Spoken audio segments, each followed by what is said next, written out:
Wait. Hey. Whoop. I go hard cuz. Hey y'all, hope you guys are doing good today. Welcome, welcome, welcome.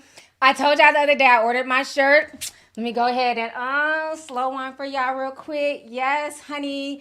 Sipping tea all Christmas long. Now available. Okay, so I'll put the link down below. Thank you to everybody who's grabbed a ugly Christmas sweater shirt. We spent all last month designing it, and I love it. I love this. You know, y'all know I love my characters, my little anime characters. So yes, go ahead and copy one. I just posted the link down below. So thank y'all so far for the support. You know, we've been getting a bunch of sweatshirts and hoodie sales, so I really, really appreciate it. But I hope you guys are doing good on this Thursday. I can't believe how fast this week is going. It is insane. We got a lot of tea to get into, so come on in, come on in. Let me make sure I have everything pulled up here. It's so much going on right now. I don't want to be on here super long, but I'm going to try and be on here as long as I can, and then I got to go, okay? Mama got to have a life too, okay? So I hope y'all are doing good. There is a lot of stuff going on right now. I for sure got to talk about this whole 50 Cent and Rick Ross situation. 50 Cent is literally the king of petty. He has taken the petty level to a whole nother level. Now, y'all know he's been trolling and going in on Diddy. He says that he's about to put out a whole surviving Diddy documentary, which is very ironic because people have been asking me for years to do a Diddy documentary. And it might, I'm not going to say yay or nay, but it might be a Christmas present for the tea sippers, okay? For the Patreons, the YouTube members, and the Discorders. That might be y'all's gift because y'all have been asking me literally for the past 5 years to do a deep dive on Diddy and all his fuckery. And now that everything's coming to light, I definitely feel more comfortable because I used to get drugged really bad anytime I wasn't kissing this man's ass. The fact that I refused to, entertain his new moniker, Brother Love. And so now that all of this is coming out, I do feel more comfortable digging back into the past and, even editing some of the videos I've done lately, with Making the Band and Danny D. Kane and, how I've just been speaking on all this for the past few years with Mace, who was like one of my favorite rappers, growing up. And just to see like how many people he's just done wrong is insane. Like literally insane. So this documentary is probably going to be like my Master P documentary. And y'all know my Master P documentary was 2 parts. It was 8 hours total. The fact that I spent 2 weeks editing an 8-hour Master P documentary, I'm still low-key embarrassed, but I shouldn't be because everybody loved it. But the fact that I made an 8-hour Master P documentary still blows me. Like, where did I even find the time to do this? But, it took me back in time. That was a part of my childhood. I was Team No Limit. So, you know what I mean? I just know about the whole No Limit come up and I just hate the fact that him and Romeo were just such liars. I'm like, you guys are liars. Like, you guys forget we were here. You can lie to the new generation, but we were here. And Romeo, you acted like you own Rap Snacks, okay? So we're not going to do that. So I think I will work on it, my own little Diddy documentary. But 50 Cent is also, he got a bigger budget than me. So he'll probably have like, the victims, speaking and shit with disguised voices talking like, yeah, dude, he's stuck it up more ass. You know what I mean? So his budget will be bigger than mine, but y'all know my deep dive still hit though, regardless. Yeah, ICDC college. People forgot about them ICDC commercials because he was just lying. Like, I didn't get to go to college and, I wasted my whole life running behind my dad. And I'm like, dude, you literally got a free ride to UCLA because of DeMar Rosen. Like, do you act like we weren't here in 2004? Like, Master P and Romeo just be lying. So I'm glad I did my deep dive exposing all their damn lies and their tricks and fuckery. So I think this one with Diddy will be very, very interesting, okay? And so I'm trying to just think back of like all the groups that he screwed over. So I might need y'all to help me because it's just so many. That group B5 or B12, whatever the hell their names is, the little Puerto Rican boys, he screwed them over. Whatever happened to Dream? Remember, he loves me, he loves you not. That was my song. I don't know what happened to the little white girls. They were signed with Bad Boy. Nothing came of them. Like, it's just so many people. Yes, Total. And matter of fact, like I told you, I met Kima, was that Keisha? Kima from Total. And, you know, they're not doing the best. Like, they're still, you know, they're still trying to do their music, but they're not living great like how Diddy and Justin and the rest of his family is living, because he gave everybody's publishing to his kids and his mom. You know, so it's crazy. Oh, Day 26. Yep. Can't forget about them. Who else? The Locks. Oh, yeah. I remember when Jada Kissing them went up to the Breakfast Club to confront him, to make him, or he called up to the Breakfast Club to confront Diddy, and they went back and forth. That was crazy. 112. Whatever happened to 112? Oh my God. Peaches and Cream was my song. Whatever happened to them? Old Town. Old Town wasn't signed to Diddy. That was that was Lou Pearlman's group. And we know how that ended up. Lou Pearlman wasn't shit either. But Young Jock is still around. Donnie, the white boy singer, Donnie. So I'm gonna have to go back through this chat and take down names. I remember Donnie. He was dope. Carl Thomas, I don't know what happened to him. Mario Winans. Where's he at? What happened to Mario Winans? Craig Mack died recently. Sherry Dennis, I remember her. Oh, y'all are bringing it back. Carl Thomas. Black Rob, he died. Loon. Well, Loon is Muslim, and he says that Diddy didn't screw him over, so there's not really a whole lot of tea to spill with Loon. Loon was already in the music business, so he was pretty savvy, so they don't have any, like, real smoke towards each other. But, yeah, I can't wait, child. I can't wait. So anyways, let's get into this whole 50 Cent debacle, right? Give me just a second here. So recently the Breakfast Club was talking about how 50 Cent is diabolical, and, you know, 50 Cent has jokes and everything else. But before they were even talking about that, if you guys don't know, Rick Ross and Meek Mill, they just dropped like a joint album or something together. And they only sold like 30,000 copies. And, you know, it's really low. But again, you know, low album sales are to be expected in this day and age because everybody streams. Like, this isn't 2005. So 50 Cent was making fun of them and basically saying, let me share my screen real quick so y'all can see this. You know, he keeps his foot on Rick Ross's neck, child. So 50 Cent, he took to his Instagram page and he says 31,009 first week. So basically making fun of Meek Mill and Rick Ross's album sales. And so then Charlamagne talked about it on the Breakfast Club. And then 50 Cent took to the, you know, had a video talking about their sales. And then Rick Ross, of course, you know, his response is, I'm rich. Look at my watch. I'm rich. So we're going to go ahead and be entertained with this foolishness. Give me just a second to pull this up here while we watch. Okay. Here we go. Absolutely a diabolical genius. If you look up the word diabolical and the definition of diabolical is genius, then you know that is exactly what 50 Cent is. Do you know what diabolical means, Lauren? No, not by definition. Very evil, but often intelligent. I agree that that's 50. That's right. You standing on business here. What shoes you got on? My flip-flop. But most cancers are that. You know what I'm saying? We're very sweet, very loving, and we care about our people, but we do hate as hard as we love. So leave us alone. But, right? Your point was that he's doing things and moving business culture and all that stuff, and it goes over people's heads. Absolutely. Now I will say, too, you know, Rick Ross is a mastermind as well. He's a master marketer.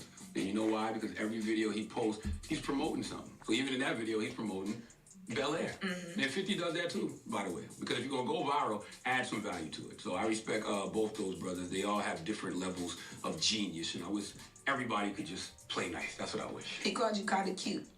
He did not. That's not what he said. He said what you said was kind of cute. Yes, he ain't called me kind of cute. He said what I said was kind of cute. Knock it off. You see what I'm saying? When you sell 31,009 CDs, I should talk to you. Just got a DM say, Rose, we believe 50 Cent just made a comment about you online. I seen it and I said to myself, y'all don't know 50 Cent like I do. He wouldn't do that. But one of his bitch dream chasers, She been a dream chaser bitch for many years, still is. That's when she told me I was her favorite. For two, nigga, we been rich. We still getting money. Them niggas was laughing at my first week sales. They was doing $1 million the first week, and I did 150, 180, and they was laughing. But you smell that salt water, right? Don't let them niggas trick you. Biggest. And something else I seen that I thought was actually kind of cute. Charlamagne referred to 50 Cent as a diabolical genius. And me, you know, thinking the way I think of Charlamagne, he would know better than that. A diabolical genius doesn't file foreclosure, doesn't. Nigga just having a little fun. Get to the money. Get money make you diabolical. That's what make you diabolical, Charlamagne. Stop dick riding. Hey. When you talk to Rose, just know my pinky 700. You heard me? You heard me? You heard me? You heard me? That's that McQueen. That's that Purple Rain. Purple Rain. Purple Rain. Okay, bye. He's so corny. Get the fuck off of my screen. All right, anyway, so after that went viral, right? After that went viral, 50 Cent came back with the super petty. Like, he's just not funny. He be trying to clap back, and he cannot read.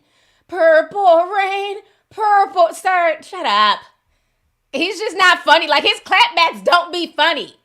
I'm going to need somebody to write some clapbacks for Rick Ross. If he's not talking about cows in his front yard and barrels of hay, it's just like, sir, just stop. You're not the clapback king. So anyways, 50 Cent after Rick Ross, you know, clapback, sir. 50 Cent ended up posting this. Now, this is crazy. Because I almost forgot about this situation with Rick Ross. Okay, so 50 Cent took to Instagram yesterday, and this went viral all over social media. So he posted 50 Cent's Diddy documentary proceeds to benefit sexual assault victims. He told TMZ that basically all the money that he's going to make from this documentary about Diddy, he is going to, you know, give the money to sexual assault victims. And then he posted this. Put a Molly all up in her champagne and she ain't even know it. Took her home and I enjoyed that and she ain't even know it.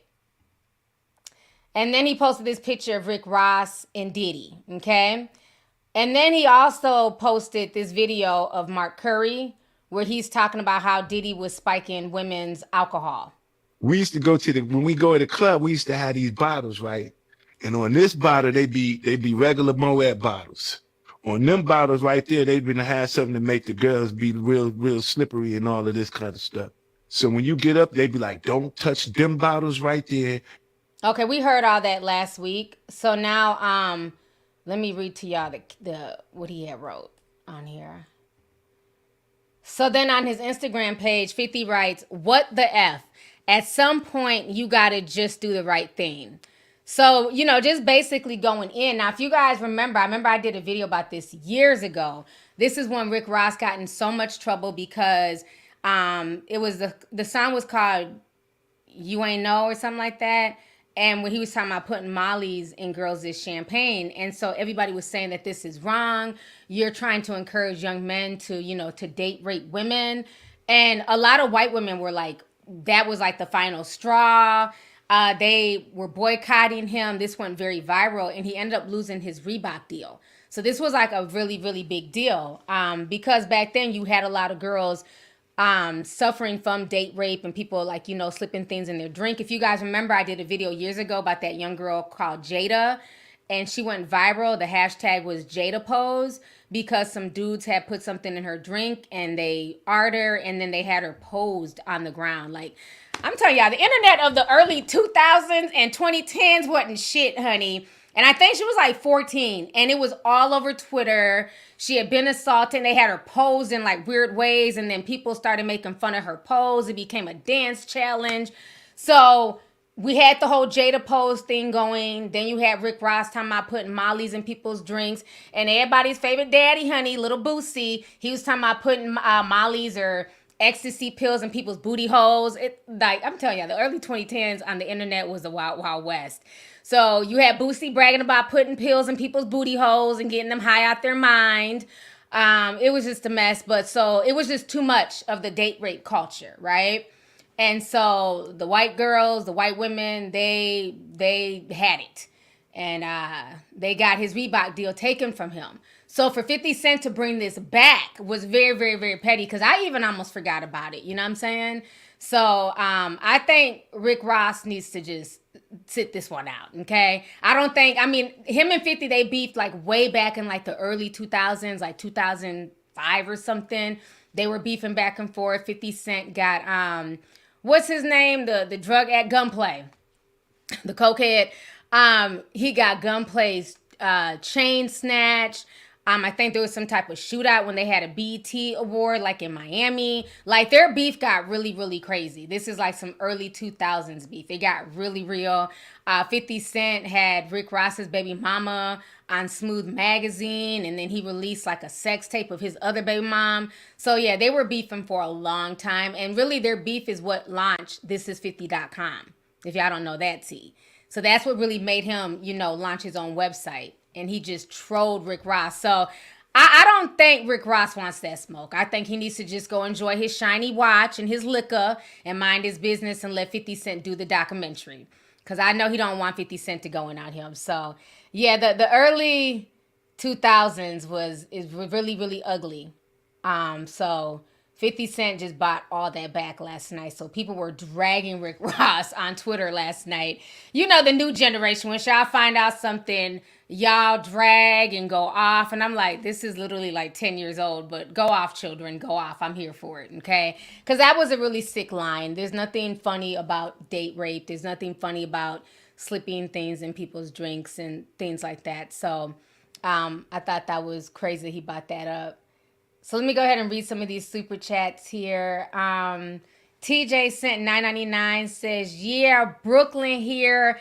Us in NY will show out for you when you're ready to come. My Caribbean mother said you can stay by her house. LOL. Thank you so much. I know I need to get back out to New York. I have not been to New York in a few years. I do need to come out there, do like an event or something, a meet and greet or something in NYC. So maybe this year in 2024, I'm going to be doing a lot more traveling. So maybe I will this year. So thank you so much. Big up Brooklyn. Let's see here. The Silent Voice in 499 says, hey, T, hope all is well. Did you see Diddy's post about he's innocent? It's giving R. Kelly when he was yelling, I'm fighting for my life. Oh, yeah. I did a video yesterday, in case y'all missed it, breaking down the latest allegations with Diddy, supposedly, R-ing a 17-year-old girl, him and Harvey Pierre and some third assailant. So I did talk about that. Yeah, it's definitely giving that. When R. Kelly was mad, I'm fighting for my freedom here. And I just cackled, like, sir, we don't care. Because you literally got away with murder, no pun intended, during the whole case. And all it did was make you more arrogant. You thought you were untouchable. You know what I'm saying? Like, you would think that after he got away with pissing on that underage girl and they found him not guilty, that he would have walked on the straight and narrow. You would have thought that after that, he would have dated everybody 35 and up. You know what I mean? And just counted his blessings. But it made him feel more arrogant to just do whatever. You know what I mean? So I felt no way. I thought it was funny. Gail King be getting all them damn interviews, child. Let me see here. Christina Gilson 5 says, hey, T, what happened to the assistants from Diddy's show? I think people forgot about Diddy dropping people off in the middle of the woods. Oh, my gosh. Whatever happened to that show? And wasn't that big girl on there? They called her Popra. She was like a cross between Puffy and Oprah. They called her Popra. Whatever happened to her? You couldn't tell her shit. That bitch was like, I'm working for Diddy. I'm the head boss. What happened to them people? He had them doing all types of weird challenges and shit. Oh my gosh, I forgot all about that show. Do y'all remember that show? It was a reality TV show like in the early 2000s of people wanting to be Diddy's assistant. Because the music obviously wasn't hitting. So he came back to reality television. Do y'all remember Popra? Oh my gosh, too many memories. Okay, we're definitely going to take some notes on that. They're definitely going to be my deep dive. Whatever happened to the assistants? Lorianne Gibson is still out here. I seen her not too long ago in LA. She's still out here. Somebody said come to Toronto. I might. I've never been to Canada. I might have to do that. I want to go to y'all's, what is it, Carnival in Canada, I would love to do that. I want to go out there, put on a little sexy outfit. I want to drop, you know, I don't lost some weight. Put on a little sexy outfit with the shimmers, with the titties out and shit. Okay? I want to go. I always heard that y'all's carnival in Canada was popping. I don't know when it is, but maybe I'll plan to come this year. I know there's like the big one in like the Caribbeans, but I always hear that the one in Toronto is lit. You know what I'm saying? It's called Caribana. Is that what it's called? Yeah, I've always heard about it. I want to go. I want to go. You know, go chase some. It just sounds fun. I've always heard about it. It's in the summer. Okay. Yeah, I'm gonna go ahead and get me a little cute little outfit, a little sexy outfit, okay? And come out to Canada and come party with y'all. Y'all know Auntie love to party, honey. I cannot wait till my New Year's party. Shout out to everybody who got their tickets. Oh, we about to turn the fuck up. I cannot wait. We are celebrating 2024. 2023 was a decent year. Lots of blessings. Got a chance to meet a lot of new people. So I can't wait to see what 2024 has in store. Now, of course, you know, we're probably going to be going into a war, recession, you know, the economy.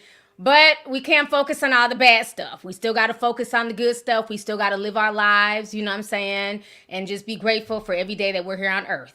Okay? So I'm still going to celebrate 2024 with a bang. Somebody said, where's Fontworth Bentley? I ran into him at Essence like maybe 2-3 years ago. He's doing good. He's married. He has children. He was doing some stuff with Kanye.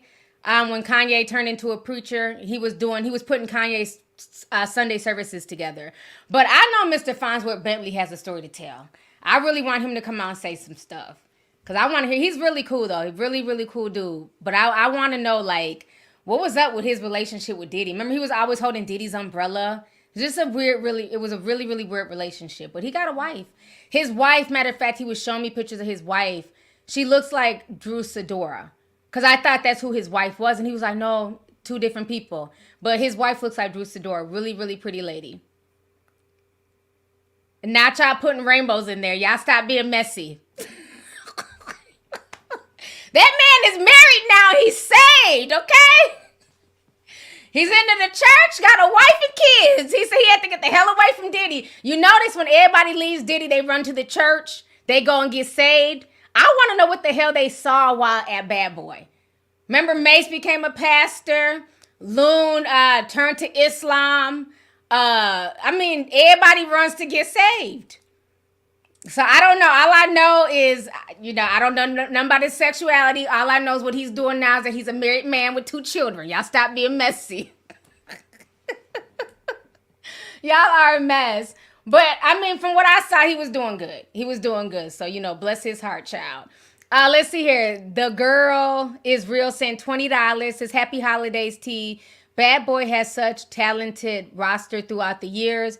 I know that deep dive is going to be messy and I'm here for it. LOL. Rick Ross has been corny as F. Thank you so much. I appreciate you, sis. Thank you for the super chat. Yeah, they did. They had a roster. That's why I told y'all, you know, as much as people trying to front on the internet like, oh, I'm going to delete all of his songs. I'm never going to listen to an R. Kelly song. Shit, bitch. Hell nah. These were the soundtracks of my life. Okay? And I'm all about nostalgia. I'm telling y'all, Step in the Name of Love, when that comes on, I'm not turning it. I'm not about to tell Alexa to turn shit. I'm going to start 2-stepping in my kitchen, okay? Only You, one of my favorite songs by Mason 112. I'm sorry. I'm not deleting my 90s nostalgic music because of how trashy Diddy was. I'm just not. I don't know how to lie to y'all. I'm just not going to delete my playlist, okay? Not going to do it, okay? Feeling on your booty, if that comes on, shit, I'm feeling on your booty. I'm sorry. I wish. These were the soundtracks of my childhood. I'm sorry. Even as shitty as Aaron Hall is, if I Miss You comes on, I'm going to start boo-hooing and crying because that was my jam back in the day. So, I'm sorry. I'm not deleting shit, especially for music I paid for. Not doing it. So y'all just going to have to be mad.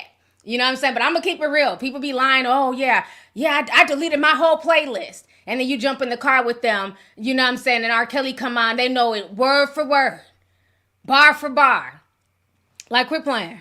Quit playing. Yeah, look. FN says remix to Ignition. Thank you. That's my song. It's the remix to Ignition. Hot and fresh out your kitchen. Mom rolling that body. Got every man in here wishing. Sipping on coke and rum. I'm like, so what? I'm drunk. Don't play with me. I'm not deleting shit. That song comes out. I'm singing it bar for bar. But it's still fuck R. Kelly. But that's still a good song. I'm sorry. Okay?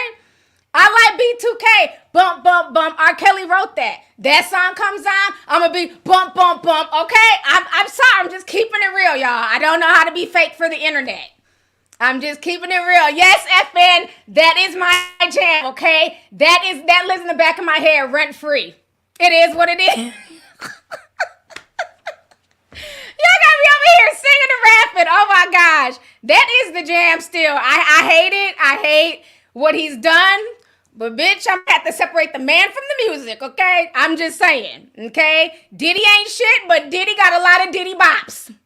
Let's keep that real, okay? So, yeah, I'm sorry, child. I'm not deleting my playlist. You know, I like y'all's new music, you know what I'm saying? One of my little friends, you know, got me listening to like, you know, young people music. So, you know, I'm being more open. I've been listening to some Moneybagg Yo, NBA Youngboy. So, you know, I'm open to the new stuff, but I'm still old school. You know what I'm saying? Like, what's this song I heard? I never heard it before. Renata by NBA Youngboy. I was like, okay, this is kind of a bop. It's different.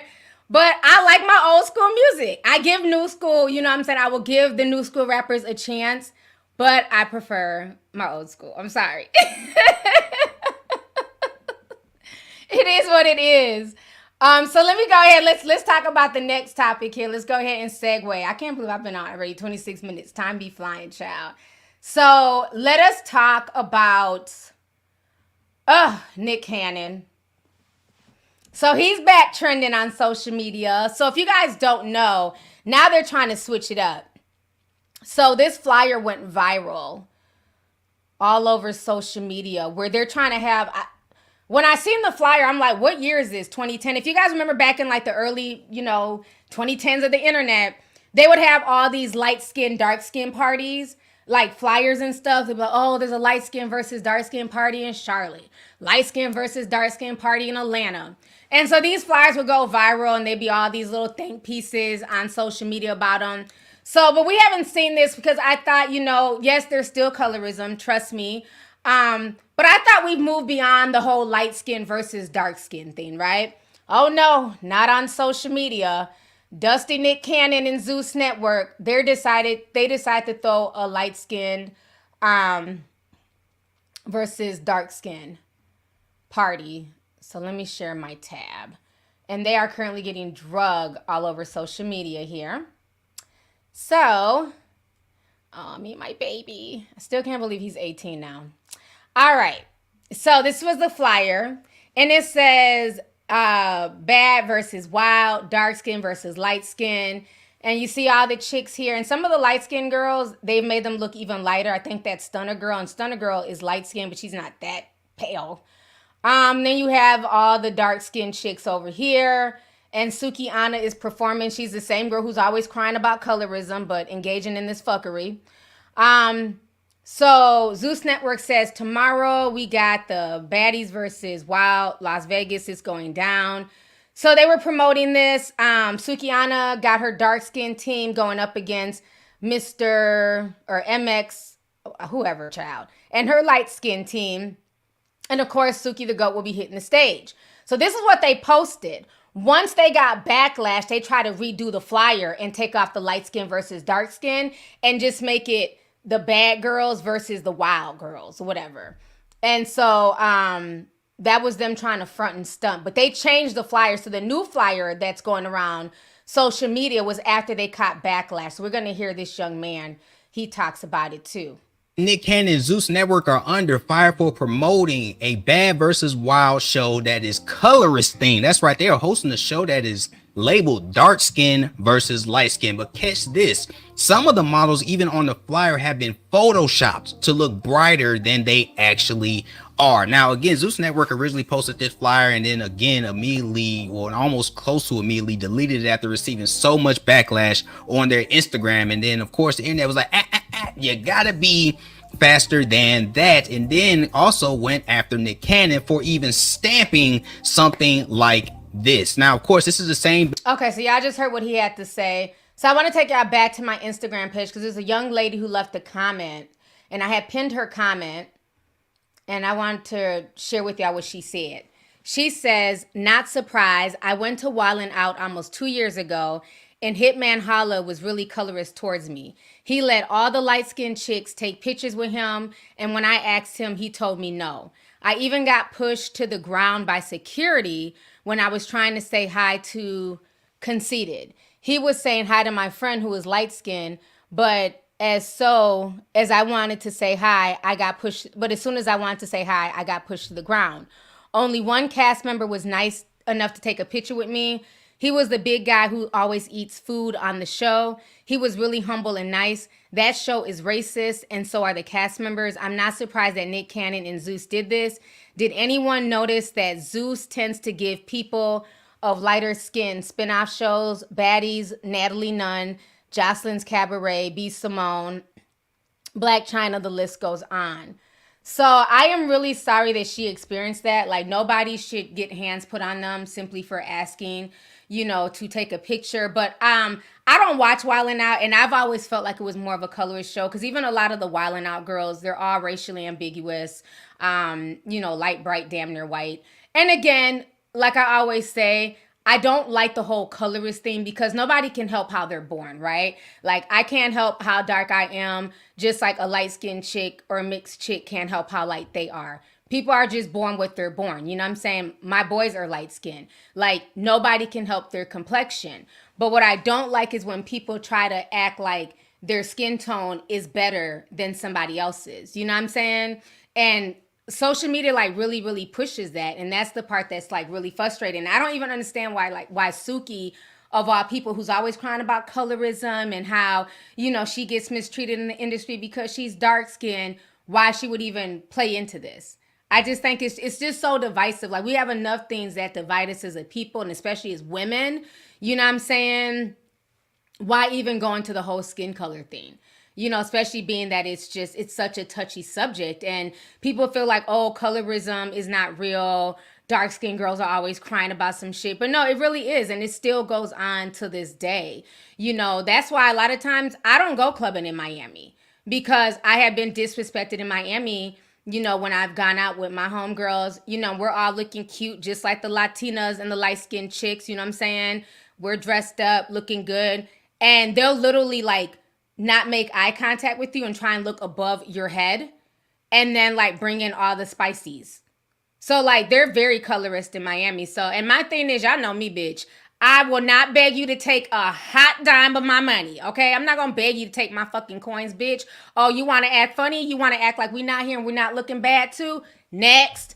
So there's certain cities I won't even hit their clubs because they're so colorist. You know what I'm saying? That if you're not mixed or racially ambiguous, they don't want you there. And it's really unfortunate, but it just is what it is. But I'm not going to let that make me feel bad about myself or make me feel like, I'm unworthy. Bitch, I'll just throw my own party. You know what I'm saying? So, yeah, never let nobody make you feel like you had to beg them for a space at the table. I'm not going to do that. I'm going to create my own table, and I feel like I said before, that's probably why it's taken my numbers a while to grow and why I don't get pushed through the algorithm. Cause y'all know the algorithm hates anything brown. And we pushed that, we peeped that, with the girl Pinky, the Pinky doll or whatever, the one that, ice cream so good. Her, who ended up being a sex worker. But remember, she had to make her skin look really, really light on camera. That people accused her of light skin fishing. But I understood why she did that, because if she was just brown skin doing the same thing, she wouldn't have been pushed through no algorithm on TikTok. So she made herself look super, super light. You know what I mean? And ice cream so good. You know what I mean? And she went viral off of that. And it just shows you, like, really the algorithm is colorist. People are colorist. Look how many people were mad when they found out that she wasn't a light bright. They were like really, really upset. Like, oh, she catfished us and this, and that. Good. I'm glad she did. Because it just goes to show you that they really don't push you through the algorithm if you're not a certain complexion, if you don't have certain features and things like that. But it's all good. I'm gonna sit here on my little, struggle channel with my brown skin, okay? And, just grind even harder. It is what it is. I'm not about to bleach my skin and, change my ISO to get pushed through the algorithm. I don't give a fuck. People gonna fuck with me regardless. You know what I'm saying? If you like brown skin girls and you rock with us, cool. If you don't, move around. There's plenty of other girls doing commentary. You ain't got to watch my black ass, okay? But I don't know. I just think it sucks, though, that we're still doing things like that. And especially with Nick Cannon, I feel bad because he does have a brown skinned daughter. Because he did knock up that dark skinned girl who, to me, is a fucking idiot. Beautiful girl, had no business even jumping into this circus. So are you going to tell your light-skinned kids to what? Is it going to be a versus in your household? All your 15 light-skinned kids versus this one dark-skinned child? I don't like that. It's not cool. You know what I'm saying? Like, I hate colorist people. It's not a good look. And how's your daughter supposed to feel when all her siblings are light brights and she's the only brown one, and then you're sitting here promoting some nonsense? And the thing that's so funny is that a lot of the guys who perpetuate the divisiveness between women, a lot of them are nothing to write home about. You sitting here not trying to make eye contact with dark-skinned girls in line, and you look like if you didn't work there, they won't let your ass in the club. Let's keep that real. So some of these guys who are so colorist are nothing to write home about their damn selves.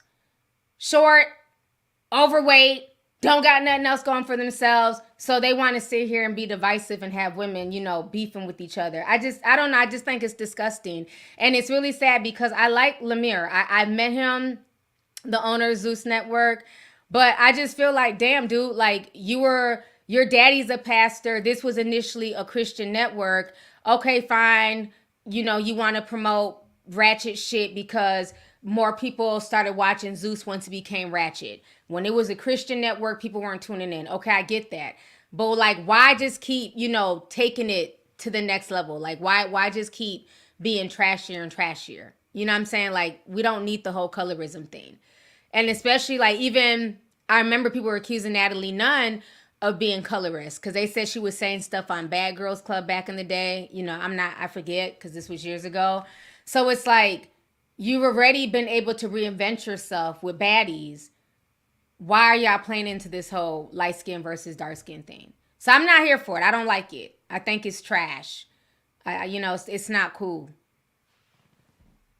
Let's see here. Zeus is a mini pimp ring. I don't know. They're doing everything but what their initial calling was. And I get it because people tune into the low vibrational ratchet stuff more. Like I said, when he had, more of a Christian based show, people weren't tuning in until like it just totally turned to what it is now. But now they're doing a bit too much, like by trying to have this whole light skin versus dark skin thing. Like, this ain't 2010. Let's see here. Silk Nice says, last girl from Detroit, Diddy is done for real. Thank you so much for the super chat. Appreciate you. Miss Alea Johnson sent 10. She says, hey, beautiful T, I got a little something to show my appreciation for your hard work. Happy holidays to you and your family. Love you and keep up the great work. Thank you so much. I appreciate you, sis. And thank you for tapping in today. Let's see here. Tani, excuse me. Tani H sent $49.99. Says Laverne Cox was one of the first contestants on Diddy's reality show. I want to work for Diddy, and I'm curious as to what happened to the only other contestant that was on the show. Remember Billy McFarland? And he went on to be a part of the Fire Festival? Damn, I got to go back and watch that show. I had no idea that Laverne Cox was on the Diddy show, and Billy McFarland, who ended up being like one of the biggest scammers of our generation. And he's about to do a Fire Festival too. And dummies are actually buying tickets to go to Fire Festival too, even though Fire Festival 1 just literally burnt up. So I did not know Billy McFarland was on that show. I gotta go back and find that. Is it on YouTube? I might have to go through like the archives of the internet. Cause I forgot all about those contestants. I just remember Popra. Cause I remember she was like so over the top. But thank you for the super chat. I appreciate you, love. Kiera Hart Senpai says, it's a shame all these women are beautiful, but brown skin is absolutely gorgeous. Thank you for the super chat. Yeah, I think everybody, I don't go off of skin tone. I feel like it's really about like your features. Like if your face is asymmetrical, because just because somebody's light doesn't make them cute. Just because somebody's dark doesn't make them cute. You know what I'm saying?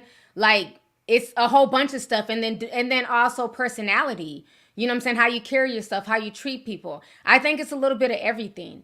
It's definitely not skin tone. Because I've seen some people, it's like, okay, they're light.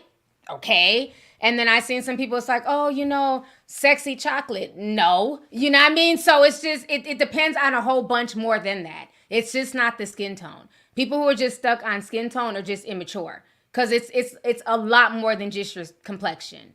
You know what I'm saying? So, but that's my personal, thing.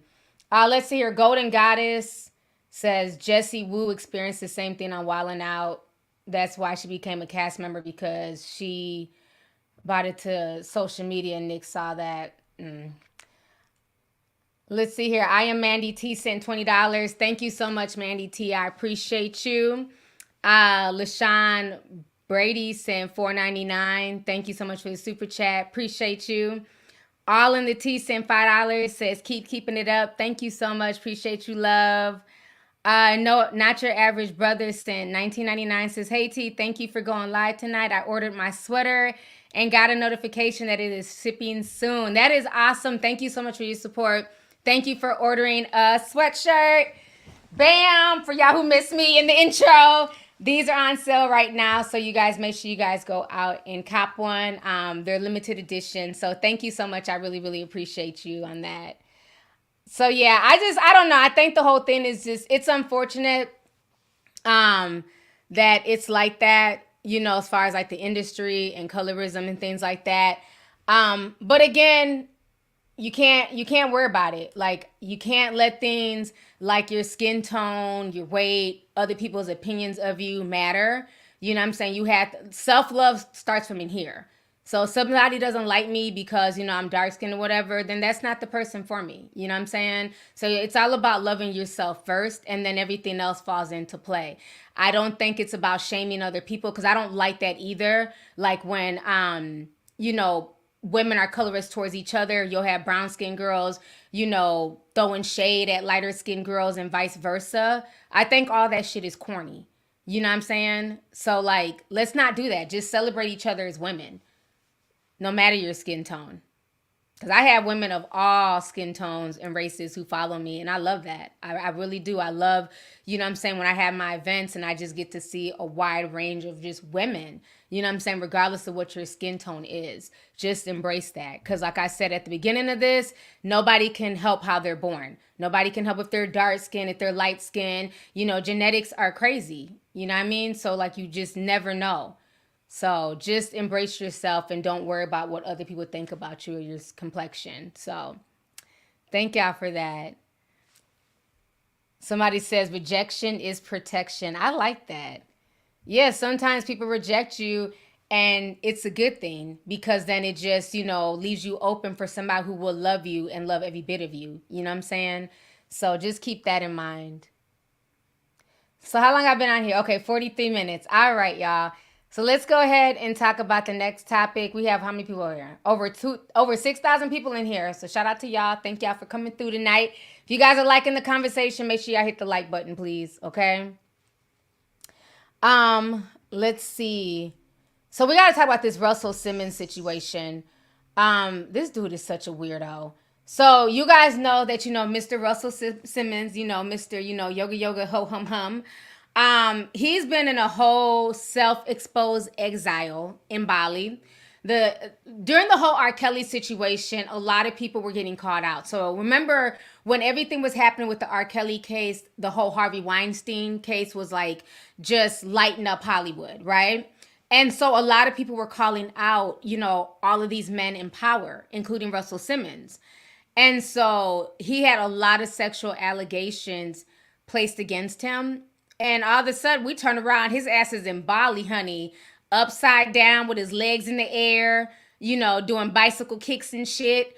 So he's been out there hiding, but he does creep to America every now and then. He'll creep and, you know, come and do things with his daughters, but then his daughters cussed him out a few months ago. So I don't think he'll be coming back anytime soon. So since 2017, he has not addressed any of the allegations that all of these women levied against him. So now today he's finally speaking on Good Morning America. Now this is a 15-minute interview. We're not going to watch the whole 15 minutes, but we will watch about 5 minutes of the interview. So let me go ahead and share this tab with you guys. And we're going to hear what Mr. Russell, ho hum hum, Mr. Yoga has to say. 3 different girls after every show. Culturally, we thought that was... Hold on. I want to start from the beginning. Hold up. We're going to watch this tab instead. Okay. This morning, music mogul Russell Simmons stepping away from his businesses. Russell Simmons, now the latest big name, left to defend himself. 9 women accused Simmons of a wide range of misconduct, from vulgar language to assault to 4 instances of rape. What did he do? He raped me right up against the wall. Excuse my language. But that's what he did. I had to keep this secret. He showed up naked wearing a condom and tackled me to his bed while I screamed and fought and said no and cried. That's rape.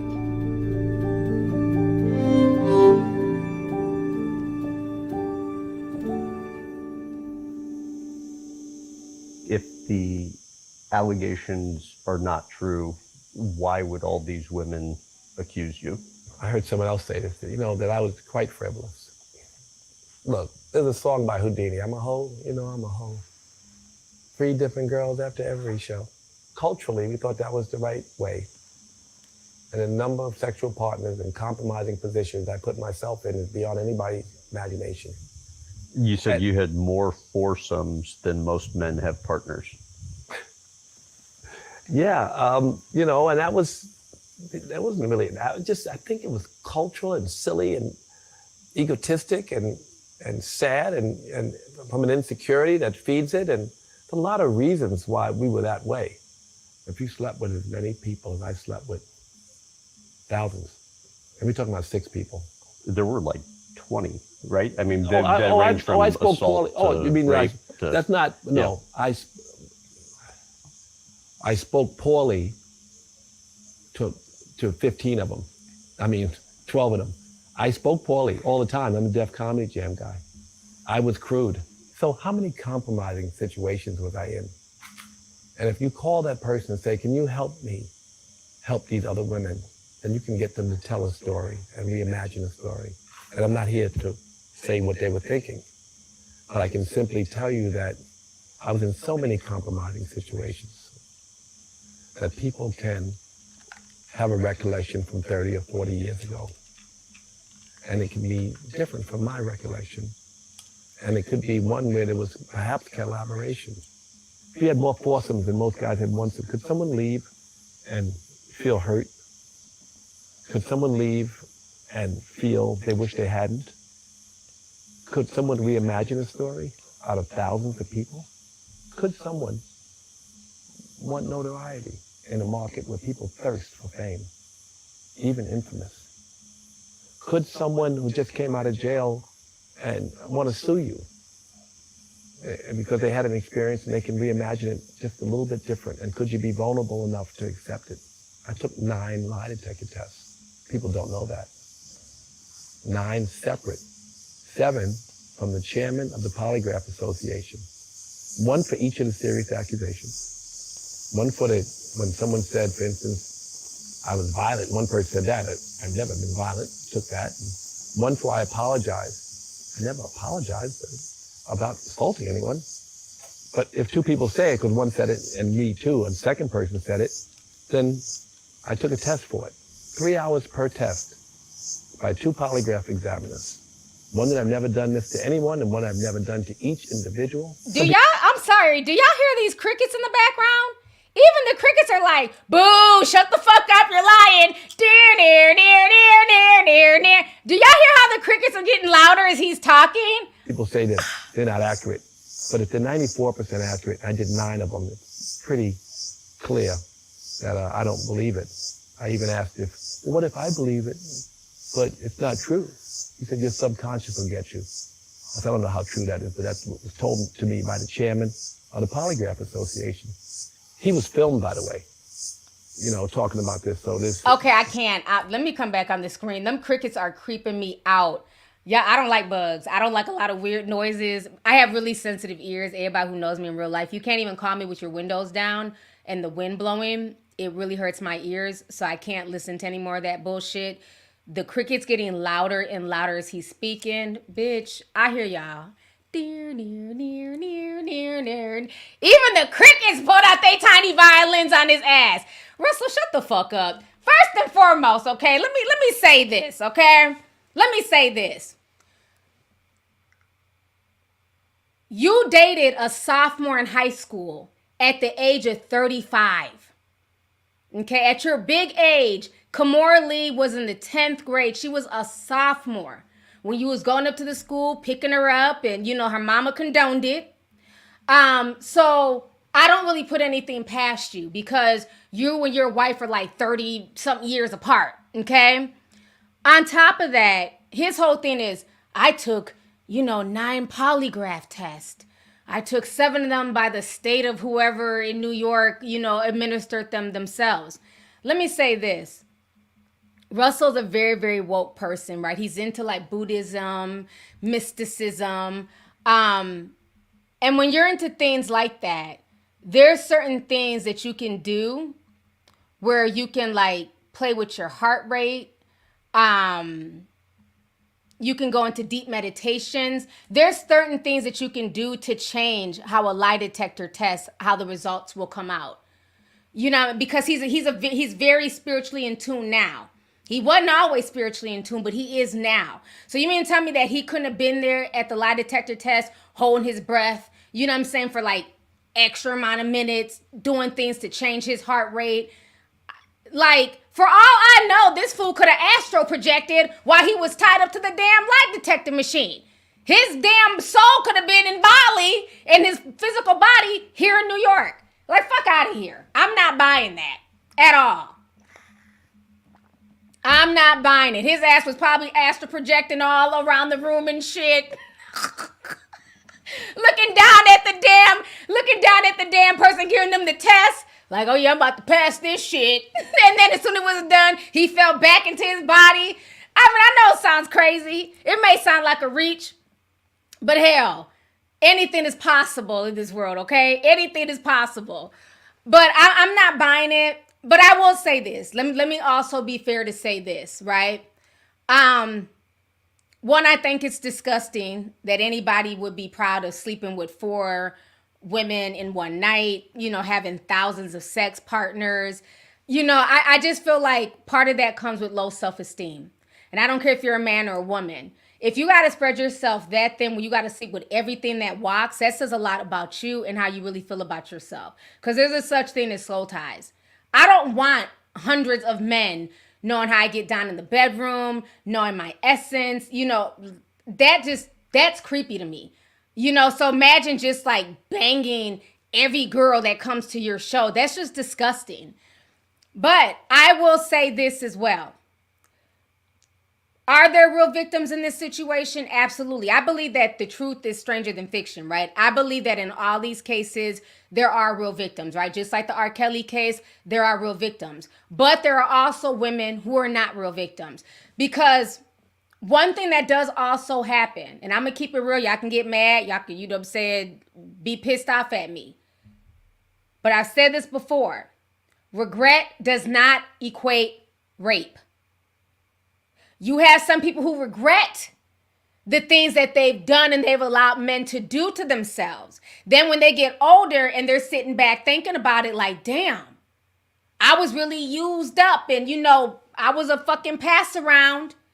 Now, they're in their feelings. And I just got to keep that real.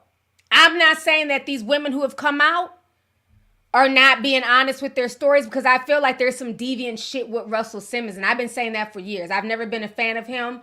I don't like when people try and switch up their persona that much. Just like Brother Love.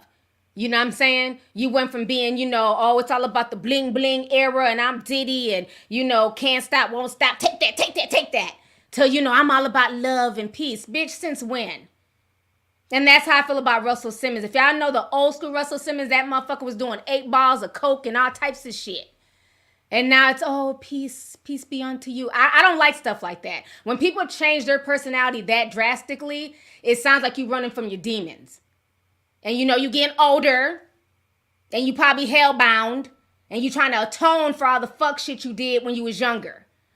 So the change with Russell and Diddy, that ain't never sat well with me.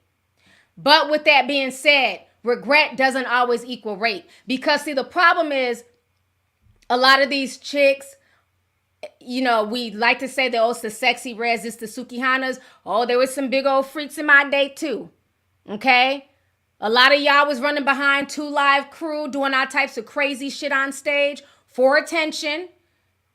Freaknik. Now, I never went to Freaknik because I was a broke-ass little girl. So I never had no money to travel. During spring break, our travel was from St. Paul to Minneapolis. Okay? And we just kicked it out there. But a lot of folks who had money traveled down to Freakniks. A lot of y'all's mamas and aunties and everything else. I saw some of the videos that came back from Freaknik in the late 90s. Y'all hoes was sucking dicks in cars, letting random guys run trains on y'all, doing all types of shit. I'm not saying maybe they weren't high or somebody, spiked the drink. I don't know. But it was a lot of freaky stuff that was going on back in the day.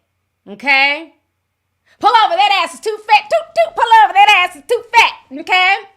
So, and I think what it is for some people, and Kay Harris, you can thumb me down all you want to, bitch. I don't care. I'm about to speak my mind. Okay? You're here watching me. I'm not watching you. But what I'm saying is that, are there real victims in these situations? Absolutely. But the problem is when these cases come up, you also have people who weren't necessarily real victims. They're people who are now living with regret. They're people who are passed around, used up, and now they have nothing to show for it. Because that was the mentality for some women is, use what you got to get what you don't got. Players Club. Sleeping with guys for money. Oh, he's a baller. He's rich. He's the balling ass dope boy. So I'm going to sleep with him and get money from it and get paid, and I'm a freak and this, and that. And then when you're at home alone and you got to look at yourself in the mirror and all these bodies that you've collected sexually, it fucks with you as a woman. Because as a woman, I don't care. I'm about to preach right now. We are not built like men. A man can sleep with 1,000 bitches and there's no connection for them. But we're not built like that. We can try and lie to ourselves and, oh, I'm a freak and, big sexy and, I'm Suki and I can, we can lie to ourselves, but that's not how our bodies work. When you are giving yourself to somebody, you become really spiritually connected with them. You know what I'm saying? Like, it's very hard to tap that off as a woman. Like at first, it's like, oh, I'm getting money. I'm a prostitute. I'm an escort. But after a while, it really starts to bother you. And it takes from you. You start to look old and withered and you know what I mean? Because you've been with so many people and they just used you. And that's what I'm saying. Like we gotta change that narrative. We're not men. We're not built like men.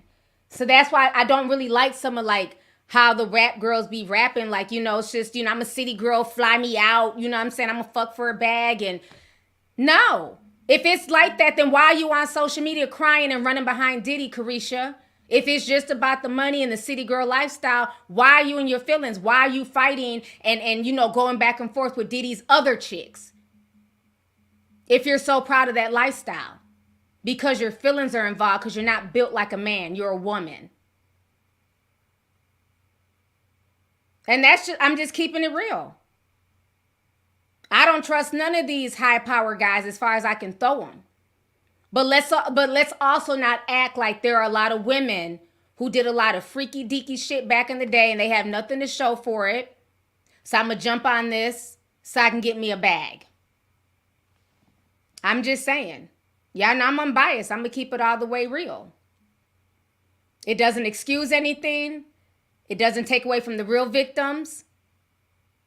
But that's the problem when you have cases like this. You have a mixture of everything. And then you got to sort out, you know what I'm saying, who were the real victims, who were really, you know what I'm saying, affected by this man, and who was just here for trying to get a quick bag.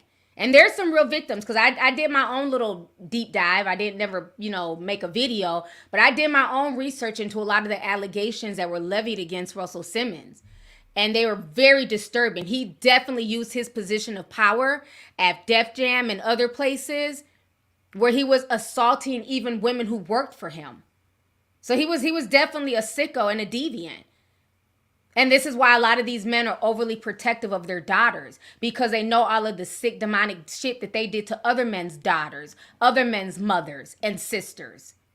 Isn't it funny that when it comes to his beautiful daughters, Ming Lee and Aoki, notice they're not out there like that?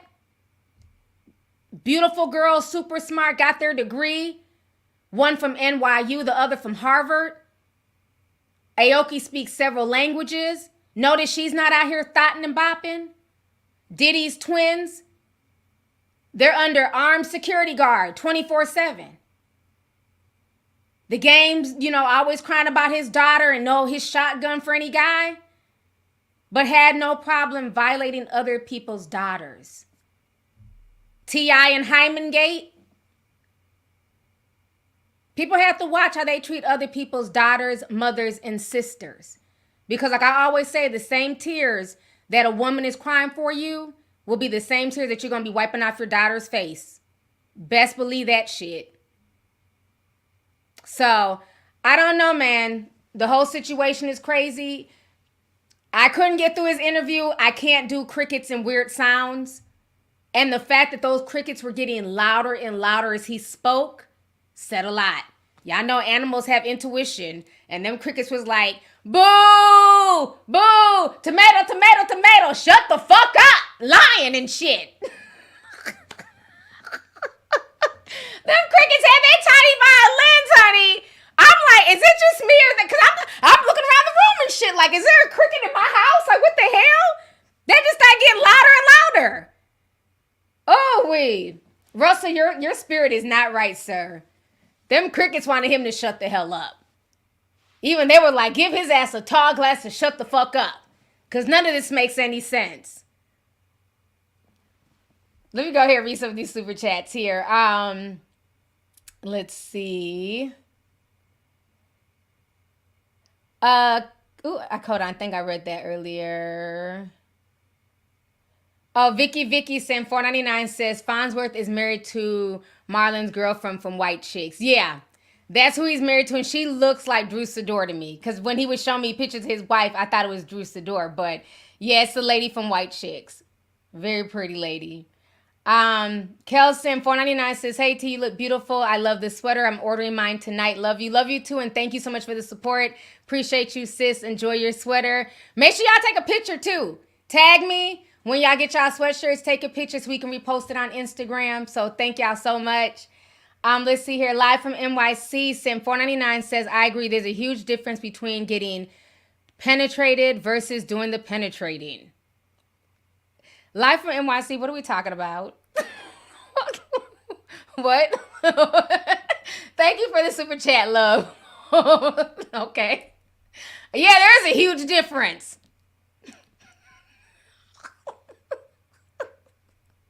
Y'all be wilding up in this chat.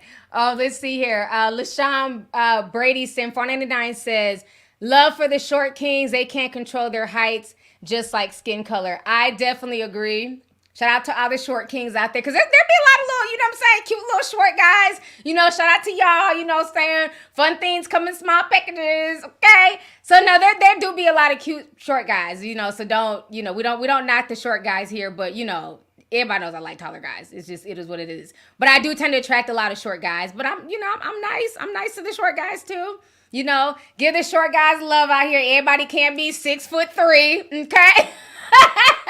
But yeah, no, definitely. Men can't control their heights any more than women can control their complexions. But I just hate like when it's like a short, nasty guy and you're colorist. Like what you're not gonna do is be short and colorist, bitch. You gonna have to pick a struggle, okay? Can't be colorist and short.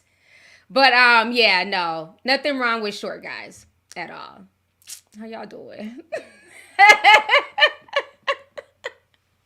Hey, short man. Hey. All right, LaShawn. She said, you're not going to do the short guys like that, T. I know that's right, sis. Let's see here. Ladina Ruiz sent $4.99 says, hey, T, thank you for doing this live. You have a tech background. What's up with ladies buying Afro tech tickets to find men? We need the tea. Let me tell y'all this about Afro tech. So one of my cousins, I had talked to him like, I don't know, it was like Afro tech weekend. Because I've never been to Afro tech. He was supposed to be a speaker at Afro tech. And I don't know, they ended up canceling his set or something like that. And he was saying that he felt like it was very unprofessional there. That it was just nothing but partying and people just looking to meet people. They weren't really talking about technology. Because I guess he does speaking engagements and he's done things at like white tech events. And when it's, comes to like the white tech events, they are really talking about technological shit. They're talking about AI. They're having those real conversations on stage. What you're paying for, you're getting your money's worth. Now, after the seminars and the event, then there's after parties. Then they go and they party and stuff like that. But he felt like Afro tech was just one big party the whole time. And there is barely any learning about tech. And that's the part that's just sad. You would think, yeah. You would think that, something like that, because we need more Black people in tech. You know what I'm saying? Like, I worked in IT for years, and we need more people. We need people in IT. We need people who do, security and things like that. And it's a very, very good field. And it's so many things you can do in IT, right? From security, to graphics, to just web design, all types of stuff fall underneath that umbrella. But he said he felt like it was just one big party. There's barely any technological information, barely any talk about AI. So I don't know. He was really disappointed. So I don't think you're lying when you're saying that people are buying Afro tech tickets just to hook up and meet people. Just like with that, who was them people, Earn Your Leisure or something? They would be doing like all the finance. Remember everybody was into the whole finance stuff, during the pandemic. And yeah, learn about credit and credit repair and all that stuff. And I remember I got invited, not by them, but like by some of my friends in Atlanta. They're like, oh, you should fly down here. They're doing the big Earn Your Leisure financial summit or some shit. And so they sent me the link because I think it was like the second year. So they had the first year, it was the second year. So when I went to go do more research on it, I'm like, it just looks like a big party. So I'm not flying down there for that. So I didn't go. I feel like if I'm spending money for something and it's about like a specific topic, finance, tech, I'm coming for the information. You know what I'm saying? Like, I want to get the information. We can always, if we end up being cool at the event, exchanging numbers, clicking up or whatever, we can always go to the club after the event. But I come for the information.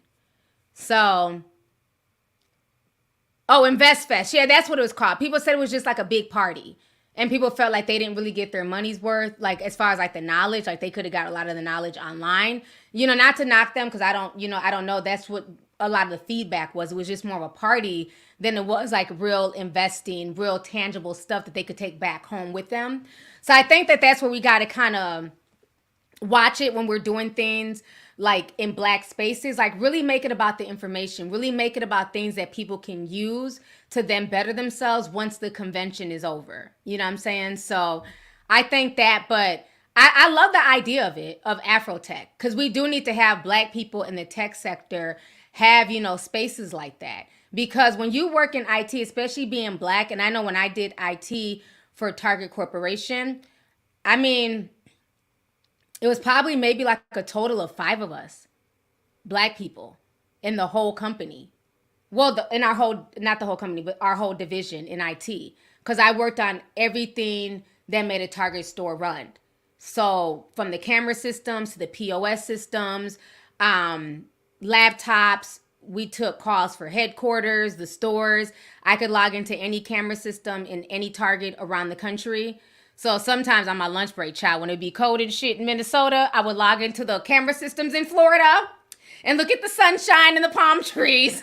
I'm like, damn, I need a vacation. But yeah, so we would be doing all of that. And it's not a lot of black people in those fields.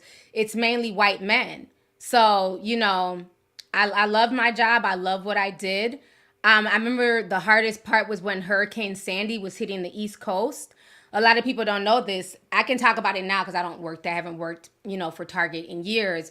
But I think some of y'all know, if you guys used to go to my old blog talk radio show with Ronan, during Hurricane Sandy, we had to be on top of it because we had to shut down, our team shut down every single Target store on the East Coast. And I got to work, I had to clock in at 5 o'clock in the morning. So I remember I had to go to bed early, wake up, I had to be at my desk at 5 a.m. And so we had to prepare for Hurricane Sandy. And so when the stores caught in, those people had to be our hands and our eyes and ears. And it took literally anywhere from 40 minutes to an hour to shut down every single store. Because it's not like a flick of a switch. You have to go into the systems. You have to back everything up. You know, the charges, the returns, all of that has to be backed up. Then, you know, the POS system, everything has to be shut down, you know, one by one. There's not like just some switch like, okay, we're just turning off the switch. Target is off. Go home and prepare for the hurricane. So I remember that was very stressful. We had to shut down every single store that was in the Hurricane Sandy vicinity. So that way everything will be backed up. So yeah, man, your girl's not a dummy. You know, a lot of y'all be like, oh, she's so inarticulate. No, I'm you know, I really did this. I really did do IT and, you know what I'm saying, computers. Like, I may not know a lot about Mac makeup, but MacBooks, bam.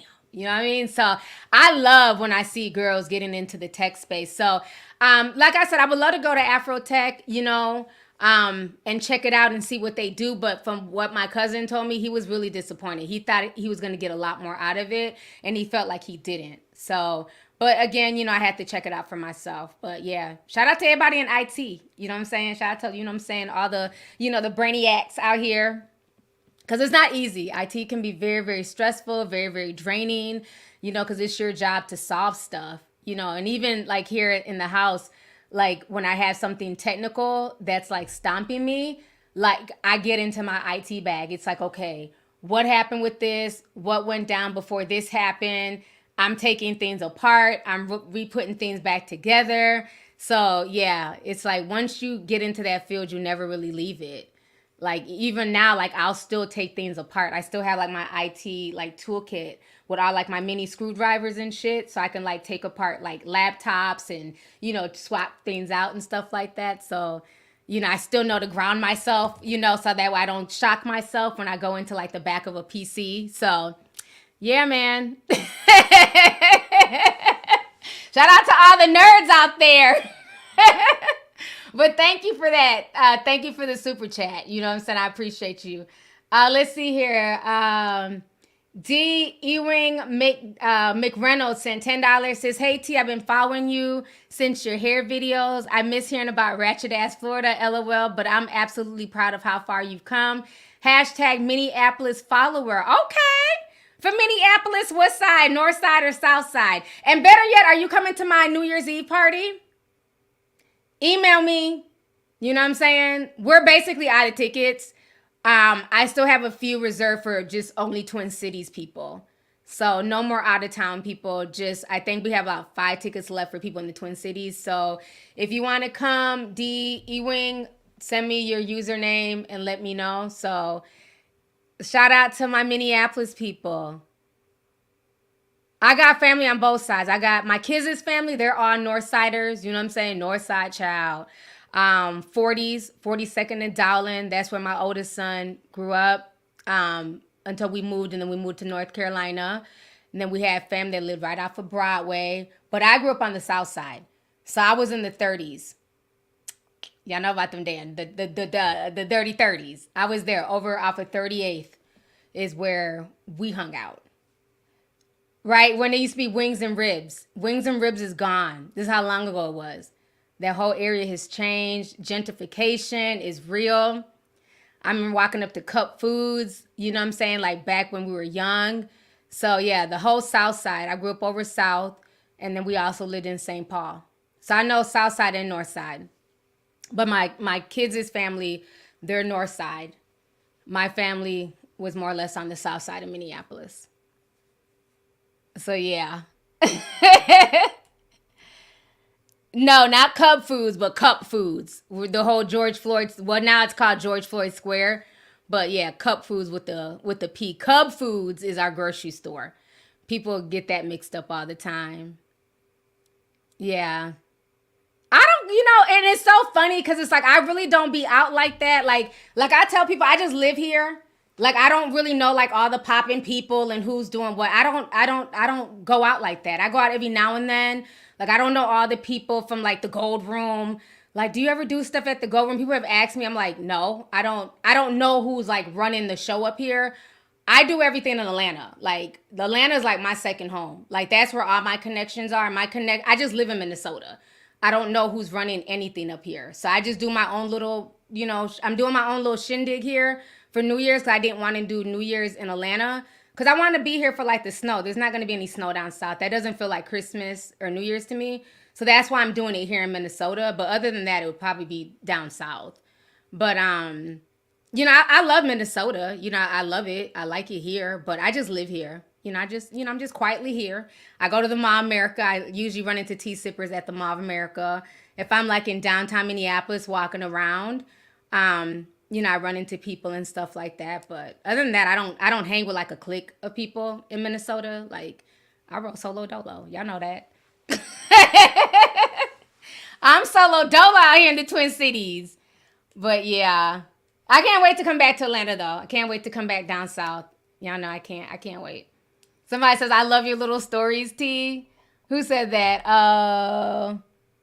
Punani Dasani. Oh my gosh. That's an interesting name, Punani Dasani. I love it. Y'all are too funny. Let's see here.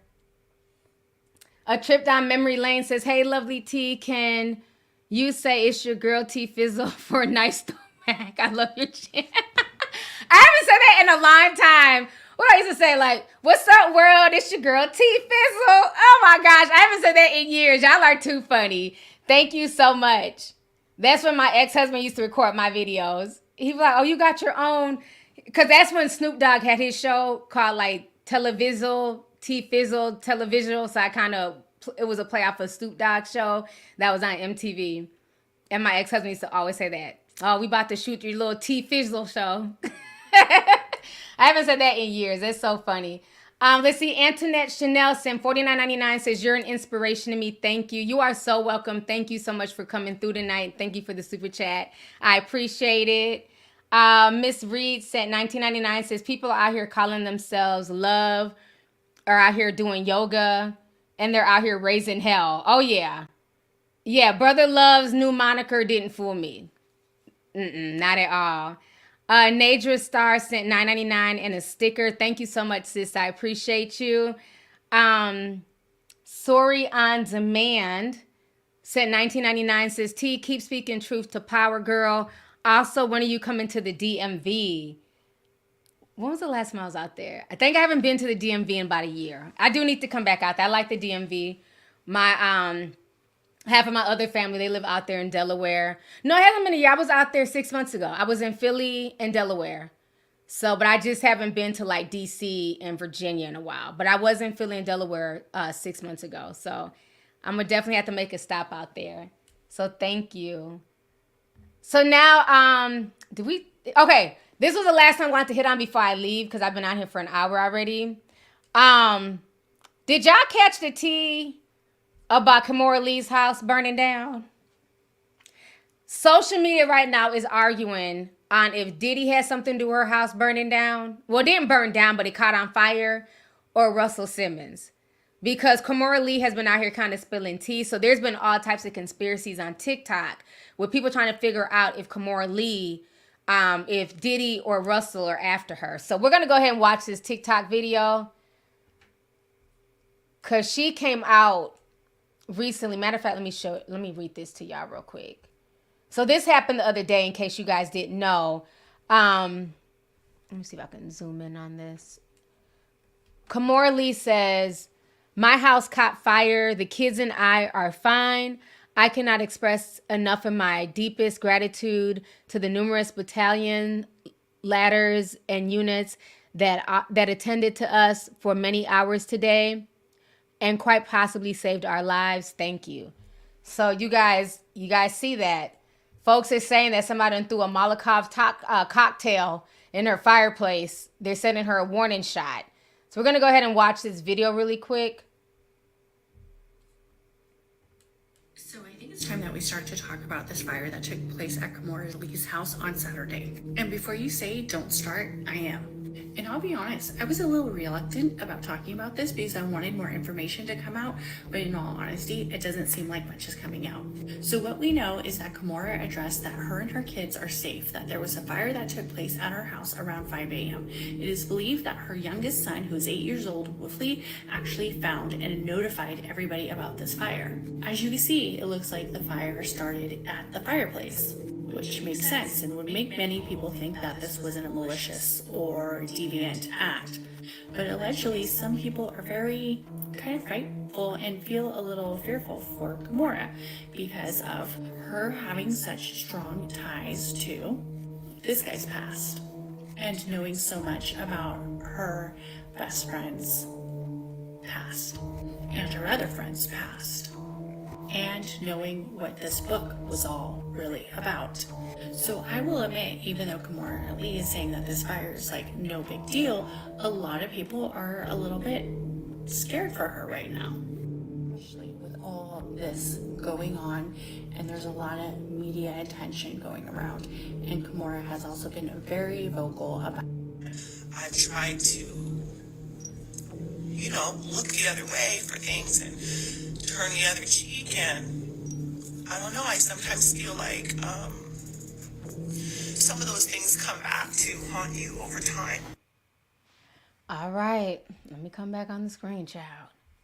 So y'all just heard that. A lot of people are really thinking that there's more to this story because Kimora Lee was best friends with Kim Porter, who is Diddy's baby's mother, who died about 3 years ago, I believe, maybe longer than that.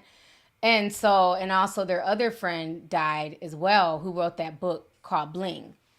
And so when Cassie came out with everything against Diddy, Kimora Lee was basically like sending subliminal shots towards Diddy, saying that the truth, will set you free. And, she was going to start like some type of women's thing for like women who were victims so that way they can share their story. So it seems like Kimora Lee is no longer protecting the men in her life, i.e. one being Diddy, who was her best friend's, man.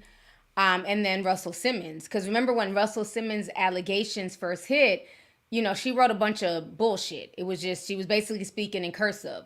Like, yeah, this is a man I've known for a long time. She had a lot of excuses for Russell, and it made a lot of people give her the side eye. Because again, when people bring up the age difference between her and Russell, it was always, y'all are just jealous. Y'all just don't want me to live my best life. And it's like, well, no, we kind of feel bad for you because you was getting dicked down at 15 by a 35-year-old. But I digress. Your mama allowed it. So I think now she's done protecting these men. I think now, she's seeing like protecting them, it doesn't do anything for her. And I just find it very, very just ironic that all this stuff is coming out. And then on top of it, we know Diddy likes to blow up shit. You see, Kid Cudi co-signed everything that Cassie said, that Diddy, blew up his car in his driveway. Thank goodness Kid Cudi wasn't in the car. So a lot of people are really side-eyeing Diddy right now.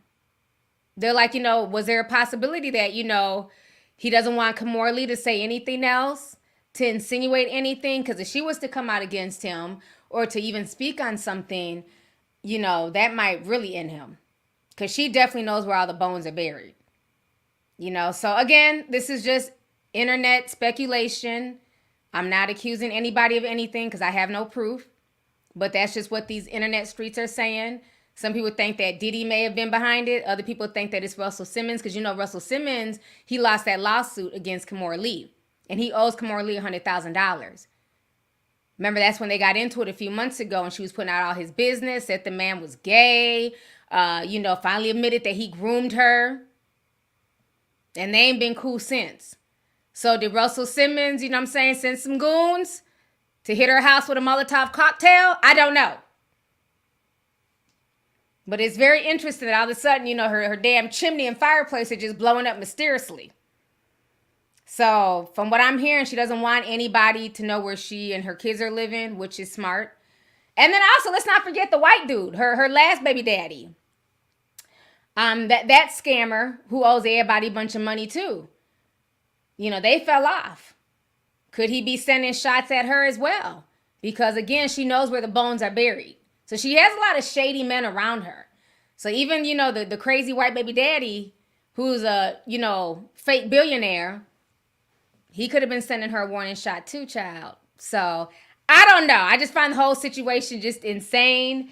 But we'll have to wait to see, what else comes out of this. But I'm glad that she is okay, though. All jokes aside, I'm glad that she and her beautiful family are all okay, because that is just scary, to even have to deal with something like that. So we'll just have to wait and see, what ends up coming out of all of this. So let me read these last few super chats. I'm going to go ahead and get up out of here. Shout out to all. We got up to over 7,000 people. Please hit that like button if you guys like this stream. Please hit the like button. Jennifer Oliveira said 1999 says, "Hey T, I work in immigration for an Indian IT company, and they hired 17 Nigerian people for the first time in 12 years that I have worked here, and I had the pleasure of also onboarding them into the company." That is awesome. Thank you so much for the super chat. I'm glad. That just means that more Black people, are getting into IT, because the Indians and the Pakistanis, they definitely have IT on lock. They definitely do, and part of that is the culture. While all our kids are out here reciting, rap lyrics, who's a little boy that went viral for he's literally 6, and he's saying that you need to suck his peen, RX something, some little boy, some little ratchet little boy. And I feel bad, because these are not the words of a 6-year-old. Y'all can write his name in the chat. He has a whole rap song about how you got to give him head, and I'm just like, what the fuck is this? So while we're sitting here telling our kids to drill and kill and, be overtly sexual, male and female, these Indian parents, they're putting their kids in coding. They got their kids working on IT. So, yeah, it's sad. Yeah, he went viral. We didn't post him. I'm like, I'm not posting this. This is nothing more than shot. Yes, little RT.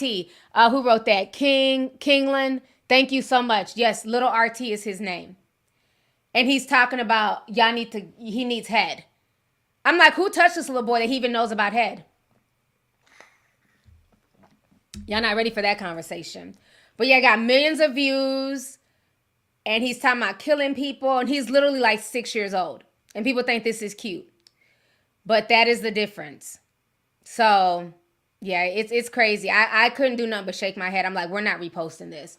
I'm not reposting a small child bragging about oral sex. That is disgusting. And the fact that somebody wrote those lyrics for him, and he's saying that and reciting what he's being told to say, he sounds like a little kid. He doesn't even have a grown little kid voice. His cadence is terrible. He sounds like he doesn't even know his ABCs.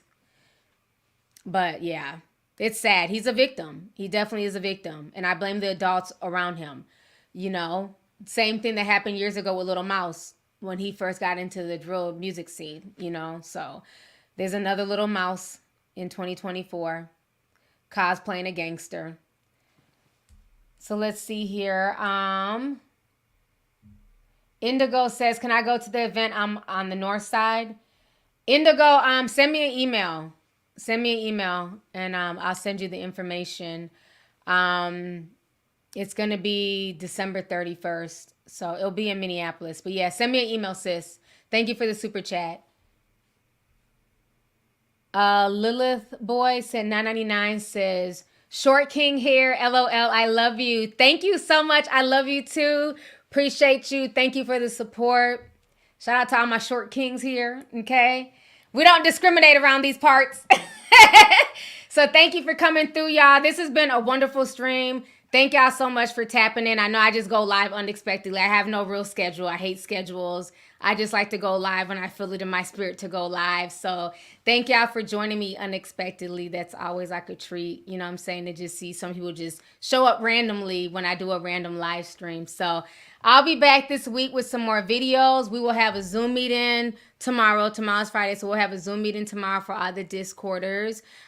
So other than that, I'm probably going to start working on my deep dive next week. So that is my goal. I have to get everything with this party, so we should be done finalizing everything, just finishing off contracts and all that stuff by tomorrow, hopefully.